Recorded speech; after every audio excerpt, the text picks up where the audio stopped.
সকলকে আমার ইউটিউব চ্যানেলে স্বাগতম। আপনারা কেমন আছেন? আশা করি আপনারা ভালোই রয়েছেন। আজকের আলোচনাটি হতে চলেছে খুবই একটি গুরুত্বপূর্ণ বিষয় নিয়ে। তাই যদি আপনারা আমার চ্যানেলে নতুন হয়ে থাকেন অবশ্যই চ্যানেলটাকে সাবস্ক্রাইব করবেন এবং এসএলএসটি সম্পর্কিত যে কোনো প্রশ্ন থাকলে কমেন্ট বক্সে করবেন, আমি উত্তর দেওয়ার চেষ্টা করব। আজকের আলোচনাটি হবে বেশ কয়েকটি গুরুত্বপূর্ণ বিষয় নিয়ে। প্রথম বিষয় হচ্ছে গিয়ে আমরা জানি আজকে হচ্ছে 25শে ফেব্রুয়ারি, অর্থাৎ গতকালকে এবং আজকে মিলে যে 11-দ্বাদশ শ্রেণীর বেশ কয়েকটি বিষয়ের কাউন্সেলিং অর্থাৎ প্রথম লিস্টের কাউন্সেলিং কিন্তু হয়ে গেল। এবার আমাদের মনে প্রশ্ন বা আমাকে অনেকজন পার্সোনালি প্রশ্ন করেছেন যে স্যার বাকি বিষয়গুলো যেমন বাংলা, ইংলিশ, হিস্টোরি, জিওগ্রাফি এবং বাকি যে সমস্ত পলিটিক্যাল সায়েন্স, তারপরে ফিলোসফি, বাকি বিষয়গুলো স্যার কাউন্সেলিং কবে থেকে শুরু হবে যদি এই নিয়ে কিছু বলতেন। আমি এটা আপনাকে কনফার্ম নিউজ দিচ্ছি যে এইগুলোর কিন্তু ভেরিফিকেশনটা অবশ্যই কিন্তু ভোটের আগে হয়ে যাবে। কারণ আমরা সবাই জানি যে এপ্রিল মাসে সম্ভাব্য ভোট হবে এবং এপ্রিল মাসে যদি ভোট শুরু হয় এবং এপ্রিল মাসে ভোটের আগেই কিন্তু বাকি 11-দ্বাদশ শ্রেণীর বাকি বিষয়গুলোর কিন্তু কাউন্সেলিং প্রক্রিয়া কিন্তু কমপ্লিট হয়ে যাবে। অর্থাৎ কোন বিষয়গুলো আমরা সেটা আগেই কিন্তু বলে দিলাম। এবার প্রশ্ন যে স্যার তাহলে কবে নাগাদ শুরু হবে? কবে নাগাদ বলতে গেলে যেহেতু আজকে কমপ্লিট হয়ে গেল, তো আগামী কিন্তু যে মার্চের ফার্স্ট উইকের দিকেই কিন্তু বাংলা, ইংরাজি এই বিষয়গুলোর কিন্তু শুরু হবে। তো ধাপে ধাপে করতে করতে মোটামুটি মার্চ মাসটা ভরপুর চলবে এগুলোই। যাই হোক, পরবর্তী প্রশ্ন যে স্যার নবম দশমের যারা ডাক পেয়েছে তাদের জব কতটা সুনিশ্চিত? এই প্রশ্নটা কিন্তু অনেকজন করেছেন এবং এই প্রশ্নের উত্তরে কিন্তু আপনাদেরকে আমি বলতে চাই যেহেতু 11-দ্বাদশ শ্রেণীর কাউন্সেলিং আগে হয়ে যাচ্ছে, 11-দ্বাদশ শ্রেণীর কাউন্সেলিং আগে হয়ে যাওয়ার জন্য এর বেনিফিটটা অবশ্যই নবম দশমের শিক্ষকরা পাবে। আমি আমার ভিডিওগুলোতে বারবারই একটা কথা বলে আসছি, কি বলছি যে এসএসসি চাইছে 11-দ্বাদশ শ্রেণীটা আগে মিটিয়ে নেবো, তারপরে নবম দশমটা শুরু করব। তার হলে কি হবে যে 11-দ্বাদশ শ্রেণীর শিক্ষকরা যদি ঢুকে যায়, নবম দশমে তাদের নাম আছে, তখন তারা কিন্তু আর ওখানে জয়েনিং করবে না, তখন বাকিদের জন্য সুবিধা হবে। এই জন্যই বলতে চাই 11-দ্বাদশ শ্রেণীতে যেহেতু আগে জয়েনিং করে যাচ্ছে, নবম দশমে কিন্তু সুবিধা হবে। এই জন্য অনেক নতুনদের চাকরি নবম দশমে হবে, আপনি মিলিয়ে নেবেন। পরবর্তী প্রশ্ন, 11-দ্বাদশ শ্রেণীর তো হয়ে গেল, নবম দশম স্যার কবে হবে? অনেকজনের মনে প্রশ্ন, অনেকজনের হয়তো মন খারাপ, অনেকজনে হয়তো এই বিষয়টা নিয়ে হয়তো ভাবনা চিন্তা করছেন, রাত্রে হয়তো ঘুম উড়ে গিয়েছে এবং ওটাটাই স্বাভাবিক কথা। এবার যেটুকু আমার ক্যালকুলেশন, ভোটের আগে নবম দশমকে ওরা হাত দেবে না বলেই আমার মনে হয়। কারণ নবম দশমকে নিয়ে যদি ছেড়খানি করা হয় ভোটের আগে, তাহলে যে সমস্ত শিক্ষকরা এখনও জয়েনিং করেনি তারাও হয়তো ভেরিফিকেশনে চলে যাবে এবং একটা বড় সমস্যা তৈরি হবে। ওই জন্য এসএসসিও চাইছে 11-দ্বাদশ শ্রেণীটা আগে মিটিয়ে নেব, তারপর নবম দশম শুরু করব। এর জন্য আমি কিন্তু এখনও বলছি নিশ্চিত ভোটের আগে কিন্তু নবম দশম নিয়ে সেইভাবে কিন্তু কাজ হবে না। আফটার ভোট ছাড়া নবম দশম নিয়ে কোনো রকম অ্যাক্টিভিটি দেখতে পাওয়া যাবে না। তবে একটা কথা বলে রাখি, যেহেতু এটা একটা অনগোয়িং প্রসেস, তাই ভোটের মধ্যে কোনো রকম প্রভাব পড়বে না। ভোটে নতুন কোনো বিজ্ঞপ্তি আসতে পারে না, কিন্তু অনগোয়িং প্রসেসকে আটকাতে পারবে না।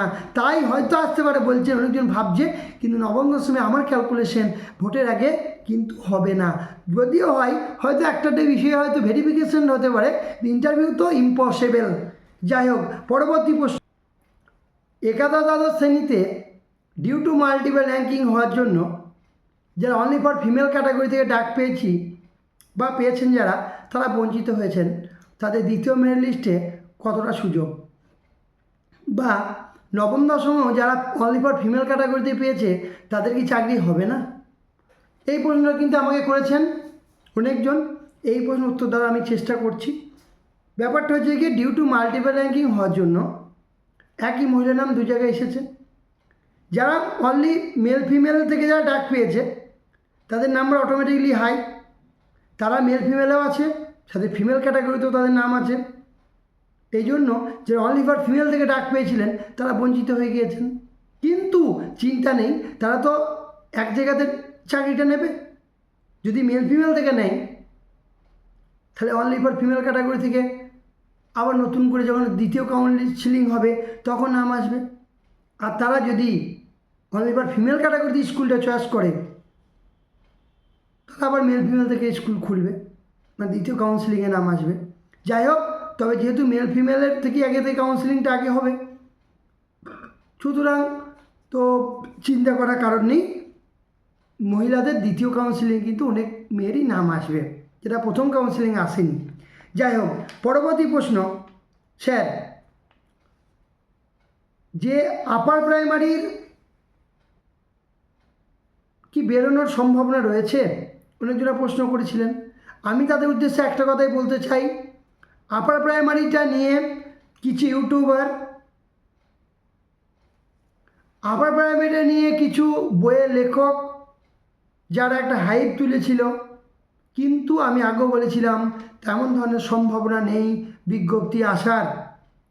তাও আমরা তো আশা ছাড়া বাঁচতে পারি না, তবে আমরা আশা রাখতে পারি যে হয়তো আপার প্রাইমারি বিজ্ঞপ্তি আসবে, কিন্তু সেটা ভোটের আগে কখনোই নয়। আমি আবার ক্লিয়ার করে দিচ্ছি, আপনার ভোট আসবে হয়তো আপার প্রাইমারি বিজ্ঞপ্তি, ভোটের আগে আপার প্রাইমারি বিজ্ঞপ্তি আসার কোনো রকম সম্ভাবনা নেই। এবার প্রশ্ন, যারা অনলি ফর ফিমেল ক্যাটাগরি ডাক পেয়েছে তারা কি এসএসসিতে কি বঞ্চিত হবে? তবে আমি একটা কথা বলবো, যারা অনলি ফর ফিমেল ক্যাটাগরি ডাক পেয়েছেন, যাদের নাম্বারটা কাট অফের কাছাকাছি জায়গায় রয়েছে, তারা অবশ্যই চাপে আছে। কেন বলছি দেখুন, ব্যাপারটা বুঝুন।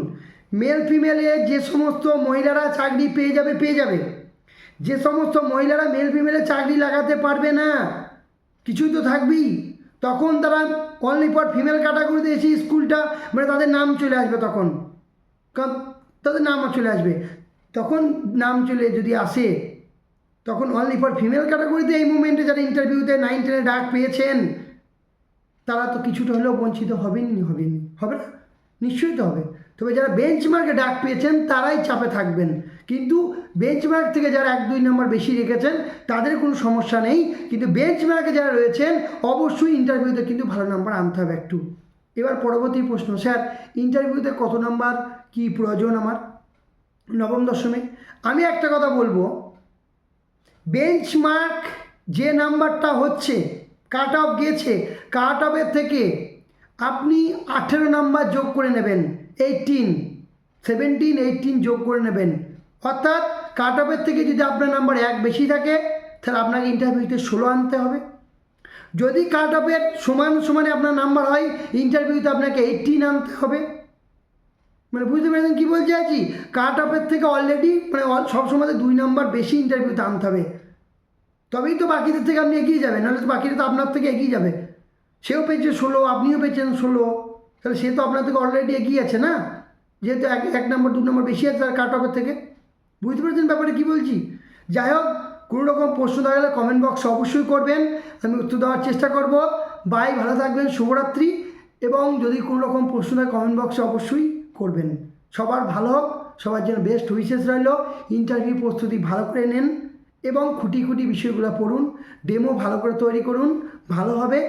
যেহেতু 11 দ্বাদশ শ্রেণীতে আগে হয়ে যাচ্ছে, এটা কিন্তু অনেকটা মঙ্গল হবে নবম দশম পরীক্ষার্থীর জন্য। বাই।